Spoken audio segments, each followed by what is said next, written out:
If you had the opportunity to take a big risk so that you could follow your dream, would you do it? Have you ever done this yourself and looking back wondered, how did I have the guts to do that? Are you living your dream? Let's talk about it. This is Prosperity and Something Greater.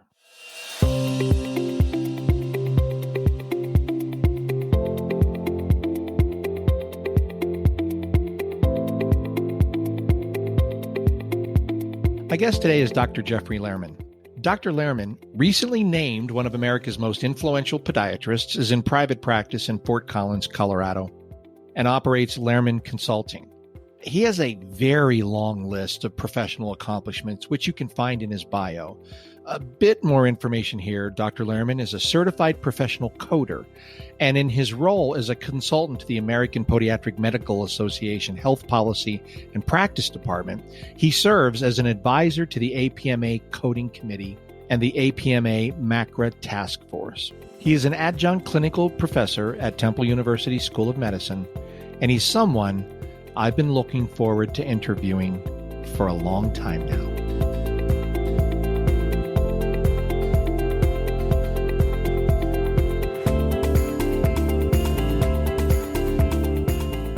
Well, hello, Jeff. It is absolutely wonderful.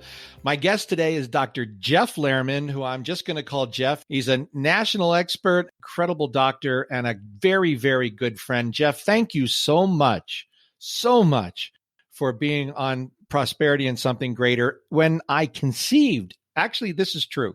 When I conceived this podcast with its mission, and I thought, who do I really want to talk about and help all of us on this journey of what is prosperity is such a cool idea. And what's even greater than that? I thought at the top of the list was you, because we've known each other now for, I don't know. It's 10 years, I guess. Would you say that's right? Close to 10. Yeah, a little under 10. And we would see each other on the road. We've had some actually very memorable to us conversations. We can see where we were standing at the moment that those things happened. And it's been a tremendously wonderful friendship and a journey, and someone who I respect so much for their creativity, their innovation, and their mindset is you. And I just can't wait to talk to you about this. So thanks so much, buddy, for doing this. Thank you, Rem. And thanks for having me. And I'll say vice versa. If I could think of somebody to learn about prosperity from, it would be you. And if I were told there were a prosperity podcast happening and I could pick who would lead that, you would come to mind right away. So this sounds like a good match. Well, wonderful. So let's just jump right into it. How would you define prosperity for you? So, of course, I looked at the title of the podcast before coming on here and anticipated this might come up in our discussion. And the first thing that came to mind is, well, you should give the right answer, right? So I thought, well, it means my family's safe and healthy and stuff like that. But then I actually looked it up in the dictionary. And I know you spoke about that in your first episode, but I did that also. I looked up the definition, and it is very clearly tied to money. So there's no getting around the money thing if you're going to answer this question properly. And to me, I have 3 little kids. And, something I learned from you, Rem, is that everybody can define this differently. And I think you're never supposed to tell somebody's joke in front of them or tell their story, but I'm going to break that rule. I'm going to do it. You were teaching a lesson on goals and setting goals once. And you said everybody's goals are different. You can't assign the same goal to everybody in the room, even if it's everybody that's of the same profession. And the example you gave is, he said, maybe you have young kids and your goal is to be able to take your kids to Disney World every year. And you said, my kids are grown. My goal is to never go to Disney World again. And I thought that was great. I learned a lesson from that. So with that being said, my definition of prosperous along those lines is that my kids are 12, 10, and 7. Something that's on my mind a lot is college, because it's insanely expensive.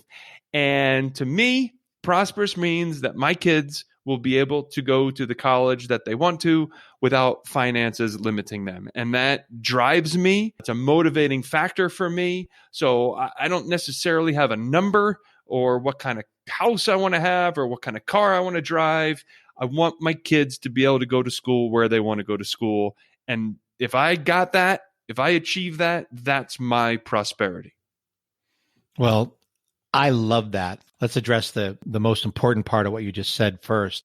And that is, that to me is an admirable and a wonderful goal.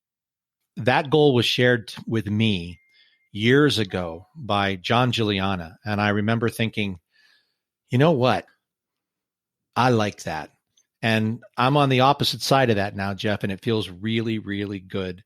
And it is something to work for, plan for, and in my case, and John said this too, all the way through, say, law school, just to get them through the whole thing and come out with absolutely nothing is a heck of a goal. And that is a beautiful part of it. It's interesting, as I talk about it with everybody about this, the idea of prosperity, and it's linked to money, it's linked to wealth, always comes up, first. And I think that's great because it's, how prosperous is a nation? What's the wealth of nations, whatever. But prosperity, you can be wealthy in love. You can be wealthy in your emotions. You can be wealthy in how much you love the space that you live in. So it's something greater. I mean, that's sort of the thing. And it's funny about the Disney World thing. I mean, I still feel that way. I really don't like it. I was just down at the SAM conference where we saw each other in Florida. Yeah. And they have that what's the name of that place? The Star Wars one that's there. It's Star Wars Land. It has a name. I forget. Oh, I don't know. But it's the, you go there and the whatever. The Han Solo ship and all that stuff's there. And my daughter said, "Oh, Dad, you got to go do that. You got to go." And I'm like, wait a minute. She goes, "No, but everybody wants to go." I'm like, and I can see it out the window of my hotel. It's this giant, thing out there. And, and I'm like, that's like, I can't think of a worse thing to do than to go to that place by myself. I mean, I have a caveat in my story, right? You know that. And it is, unless it's with my grandkids, that's okay. Right. I'm happy. Right. But, and I'm not even taking my kids. Let them do it themselves. They're all grown. Well, that's great. So you mentioned John Juliana. That's a common friend of ours. I think somebody we both admire. And so I didn't know this. Did he had a similar answer? He said the same kind of thing about school? I didn't ask him in this project. This happened a decade ago. No kidding. Oh my gosh. Okay. He just said it to me.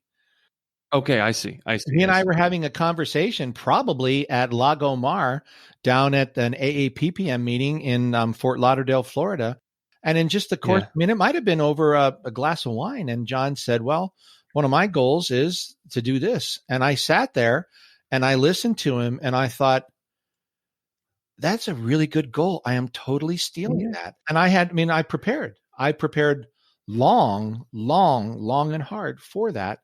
But the idea was given to me by John Juliana. He's never spoken on it. That's something he's never even said about. I'm not even sure I'm allowed to say that out loud. But but too late.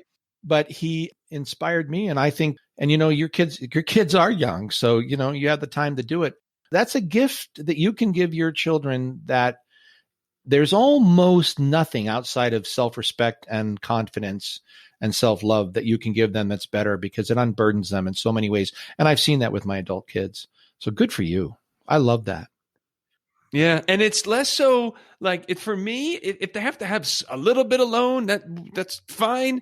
But it's more to me that I don't want them to be limited in their choices. I just don't want a situation where and I'm so privileged to be able to speak like this, right? There's a lot of people that would love to have this opportunity, but, or have this goal. I don't want it to happen where we say, no, that school's great. And I hear you, but we can't swing it. I just don't want to ever have to do that for them. They're awesome.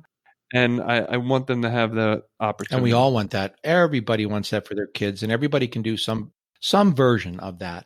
I think that's part of this is it's, everyone can succeed in that way. It all comes down to, you start now and it's a journey. So let me ask you, what was the defining moment or event that brought you to your career path, where you are. I'd like to just get a bit of your story, and yours is a good one.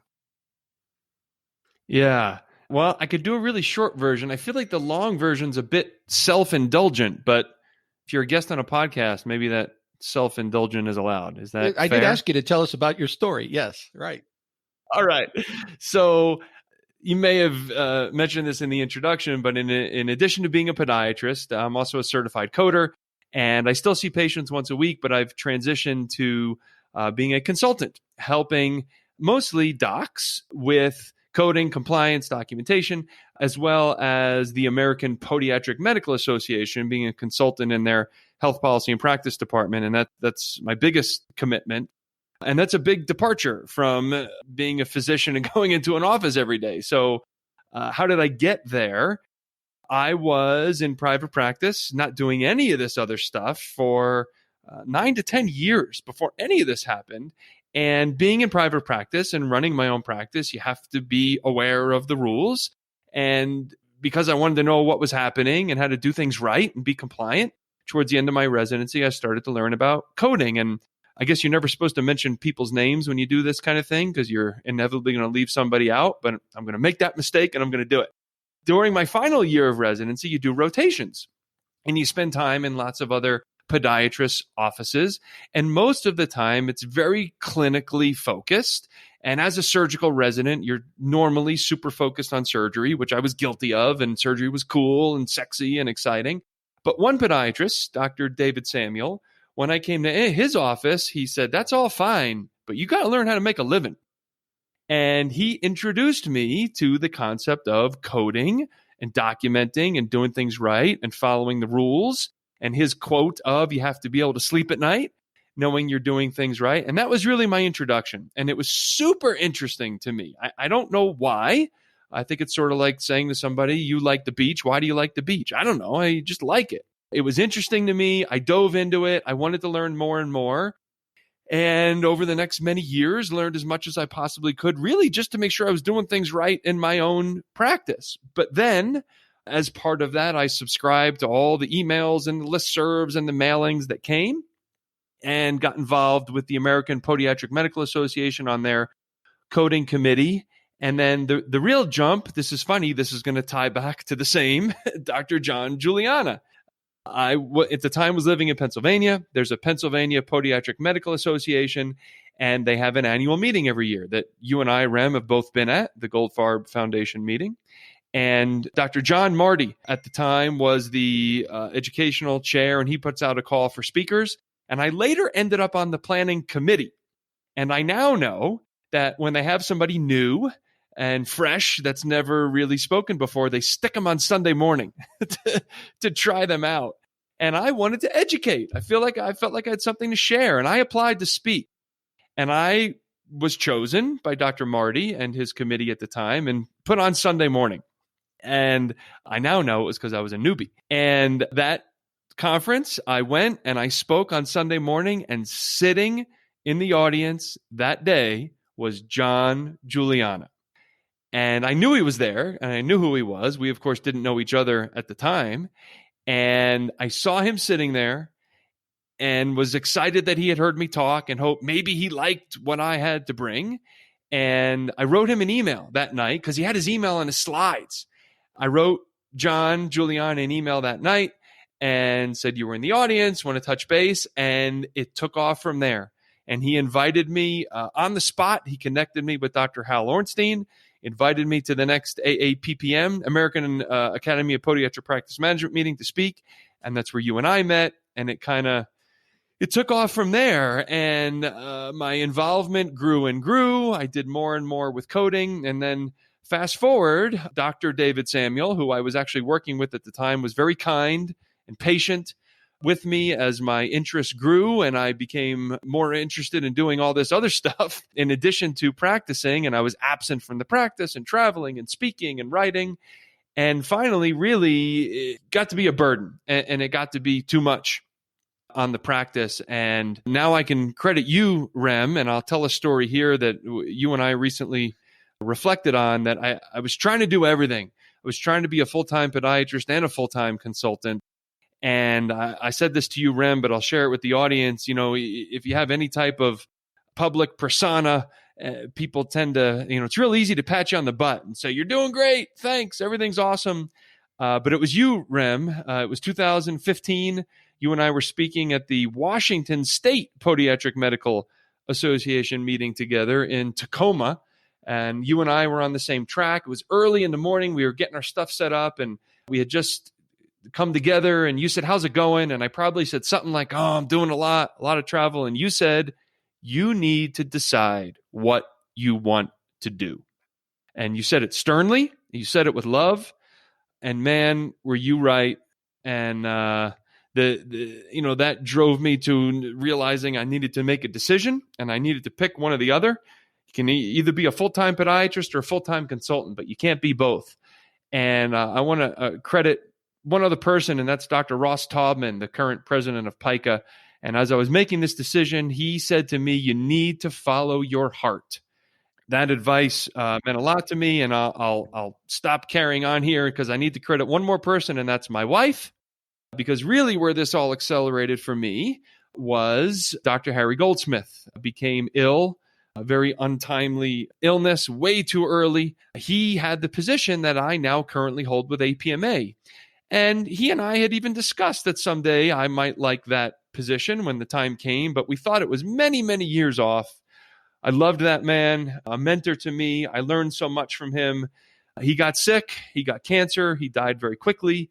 And there was a need. And, I hate to say I replaced Harry because I didn't. Nobody could. He's an icon in our profession. But the position was open and I had to make a decision. It was offered to me. And my wife said to me when I was having a really hard time, how would you feel if somebody else took that position? And I think that might come off as incredibly selfish. But the second she said that, I knew what I wanted because I couldn't imagine anybody else doing that. I had always fantasized about having that position. It might sound immodest, but I think Harry wanted me to have that position.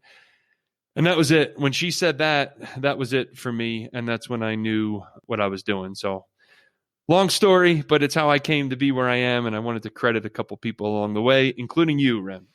Well, I thank you for all of that. I knew and loved Harry as well.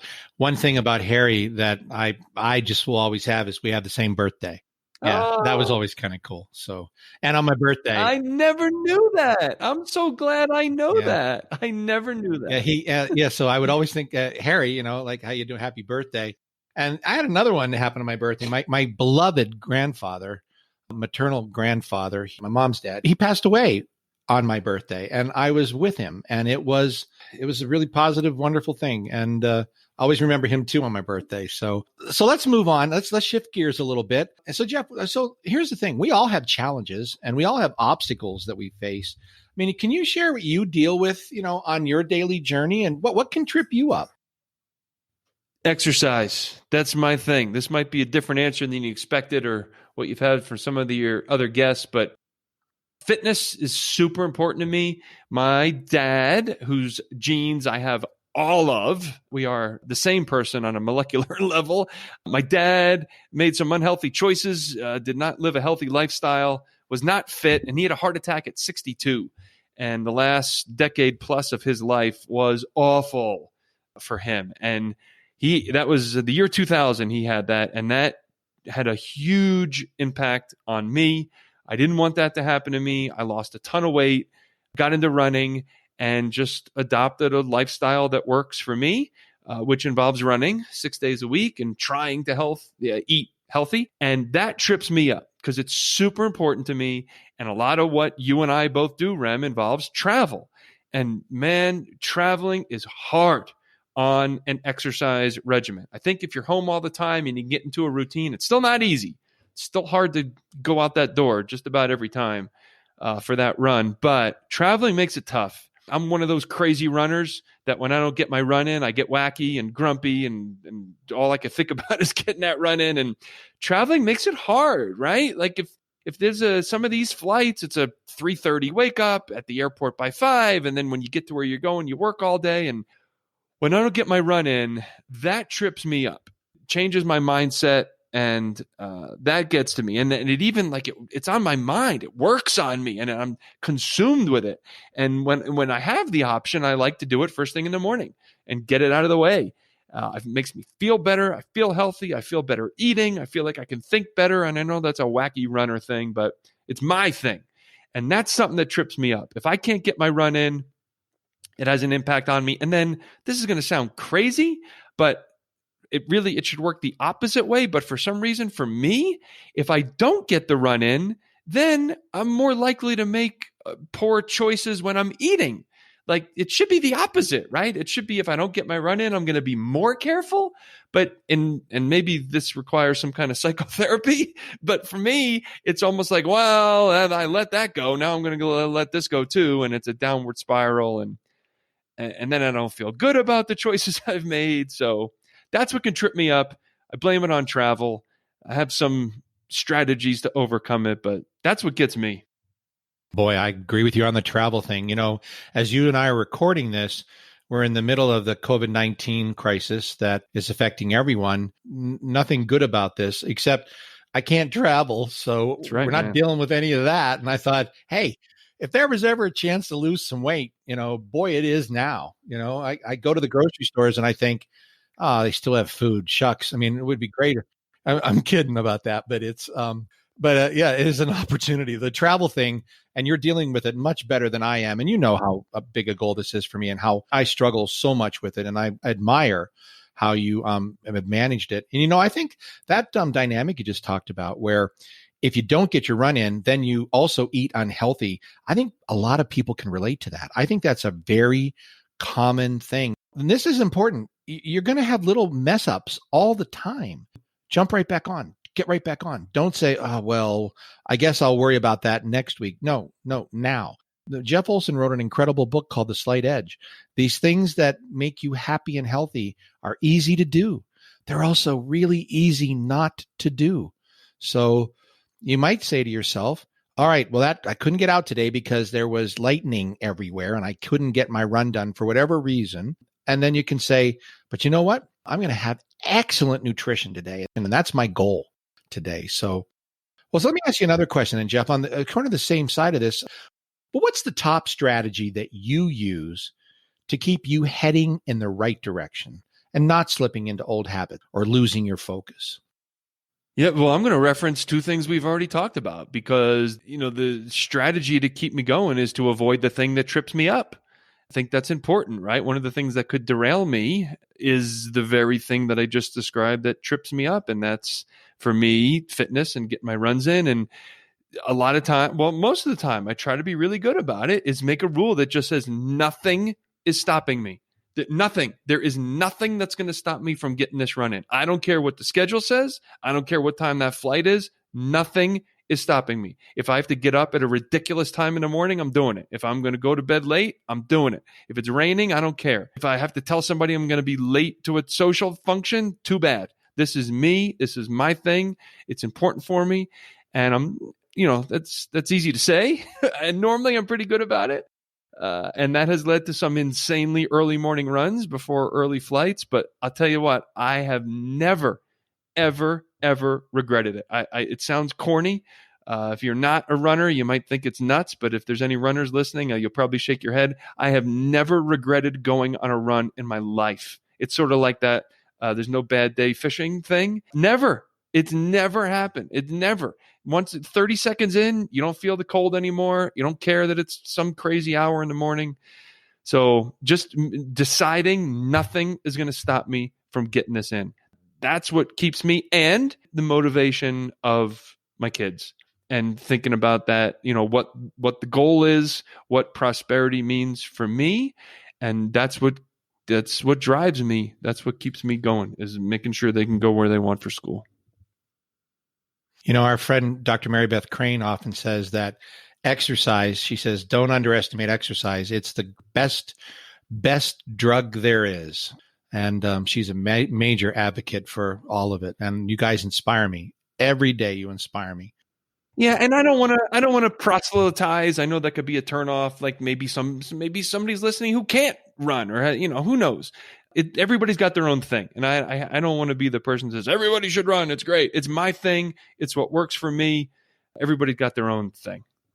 So, Jeff, the people listening today are interested in achieving their own version of prosperity. So what advice can you share?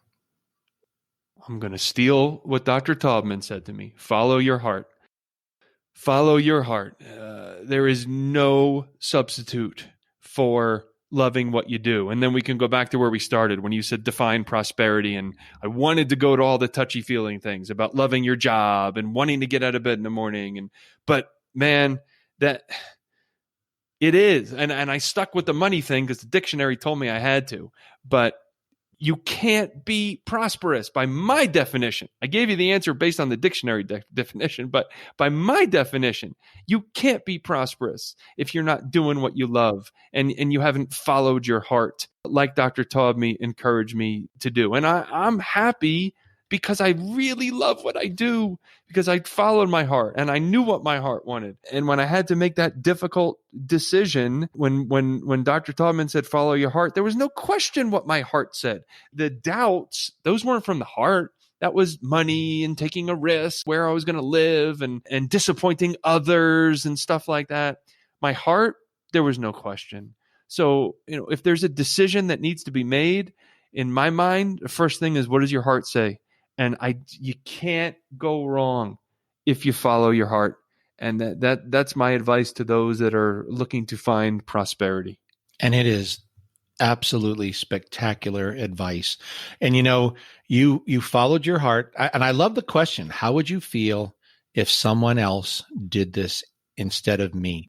Boy, everyone listening, think about that. How will I feel if I didn't do this and then someone else did?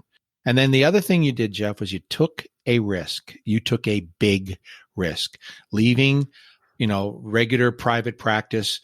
The other thing you did was you went and lived where you want to live. That's the other thing that you did in this, right? I tell everybody, live where you want to live.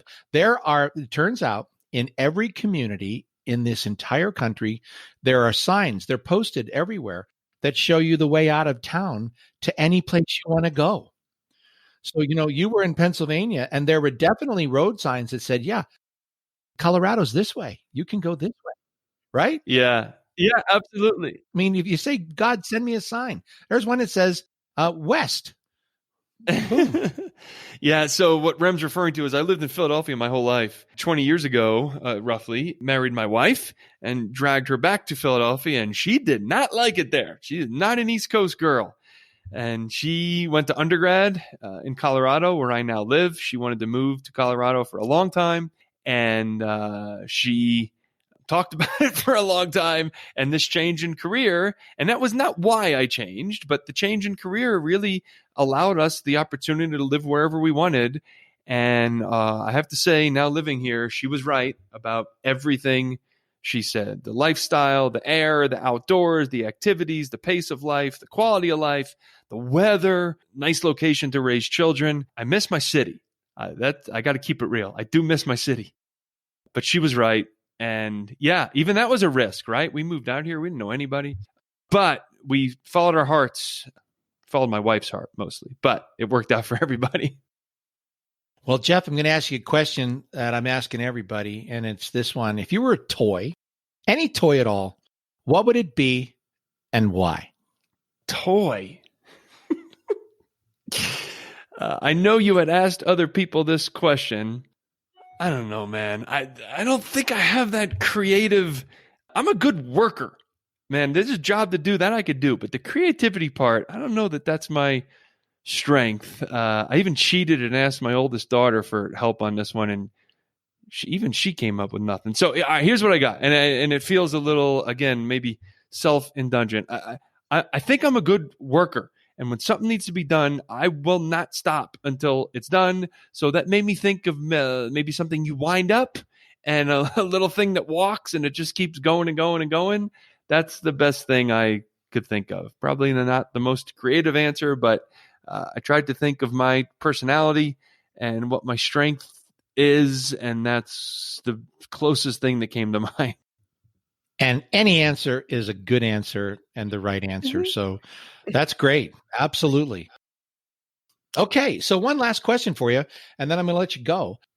If you could recommend just one great book that would help us all on this journey, what should we be reading? Just one. Oh, That's hard to do, I know. Oh my gosh, but you already said it. It's The Slight Edge. That's my answer. All right. No kidding. That is, so The Slight Edge, recommended to me by Rem Jackson. That's it, man. I'm not going to change my answer because you already said it. That had a huge impact on me. Huge impact. So much so that the first time I started to read it, I knew that I wasn't doing what I loved. And I was pretty sure that I was not maximizing my potential. And I was pretty sure that there was an opportunity for me to do more and that I was being reluctant to do it. I wasn't taking the risk. I wasn't following my heart. And there was something about me that knew it. And I forget what chapter it is. You probably know, Rem. I feel like it's 2 or 3. That story, for those that have read the book, that story about the woman working at the Phoenix airport, that got me so mad. It got me so upset that I closed the book. I had to stop reading because that was me. That was me. I felt like that epitomized me. It told my story. I had options that I wasn't pursuing and opportunities that I wasn't pursuing. There was part of me that was pretty sure that there was more for me to do, that I could be contributing to my community and my peers more than I was. And man, I got so mad when I read that because I felt like he was writing about me. And that had an impact on driving me to pursue what I really wanted also. Well, that story is in the very first pages. It's how he opens the book. Okay. And it's a wonderful story. I'm not going to actually relate it to everyone because they need to read it themselves. Jeff Olson wrote The Slight Edge. It's outside of spiritual texts, those kinds of wonderful things, and Napoleon Hill's Think and Grow Rich, and it's all the versions that we have now that have been modernized. It's one of the greatest books, I believe, that's ever been written. It's how life actually works. The Slight Edge is always working. It's either helping you move your life towards success or move your life towards failure, one way or the other, but it's always in play. It'll either promote you or expose you. That's how it works. I want to add something for the listeners, and it's written so simply, right? What we just painted made it sound like it might be some big, complicated, like super heady PhD level thing. Not at all. Now, what you get out of it is it's very simply written. It's small, relatively quick read. Don't be intimidated, please, for those that are listening, by what we just said. If you're considering reading it, it's written at a level that anybody can totally dive into. I read it every year. January 2, it's on my list. I reread it. And every time you reread the great, great, great things that you've read that have really impacted you, you're at a different place in your life. And it's as if you read something new. I've done that so many times with Napoleon Hill's works and many others. So Jeff, thank you so much for spending this time with us. It's been great. And as we move on this journey and we get farther down the road, I may well have you back and we'll talk about it some more because this is definitely a journey that we're all on. Thank you, my friend. Thanks, Rem. I remember well that day Jeff and I had that fateful conversation, and I remember the look on his face. I remember thinking, I wonder if I challenged him a bit too much. Only time would tell. I knew my intentions were good, and it turned out to be the help I wanted it to be. Today, I think we've tapped a little bit on prosperity's door and opened it just a crack more. Polonius said in Shakespeare's Hamlet, "This above all, to thine own self be true, and it must follow as the night the day, thou canst not then be false to any man." To thine own self be true. Would you follow your dream, even if it meant taking the risk? Prosperity, flourishing and thriving, being at peace with your choices. Let me know what you think. You can send me an email at rem@toppractices.com. Prosperity is the entire focus of Top Practices.